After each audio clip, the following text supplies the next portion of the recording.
আলহামদুলিল্লাহ নতুন স্বামীকে নিয়ে খাবার খাইতেছি। কি কারণে? আমার নতুন স্বামী আমাকে আজকে তুইলা খাওয়াবি।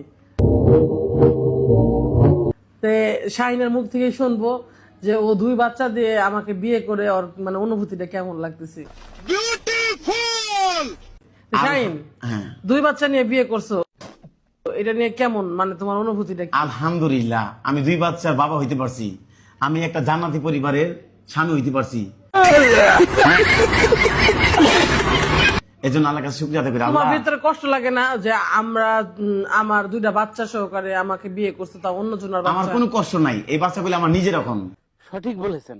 আমি মনে করি এটা আমি নিজ ধর্ম দিছি, এজন্য আপনি এরকম মন্তব্য করবেন না। আর আমার বউটাকে আমি সেই কারণে অত্যন্ত সবাই তো ভালোবাসি। মেনে নিতে পারে না। এজন্য- বলেন, আপনারা কি জানেন সবাই কি মেনে নিতে পারে যে আমার জন্ম দিনে আমি এই বাচ্চা, আর হলো আমি এই বাচ্চাকে দায়ভার নিব?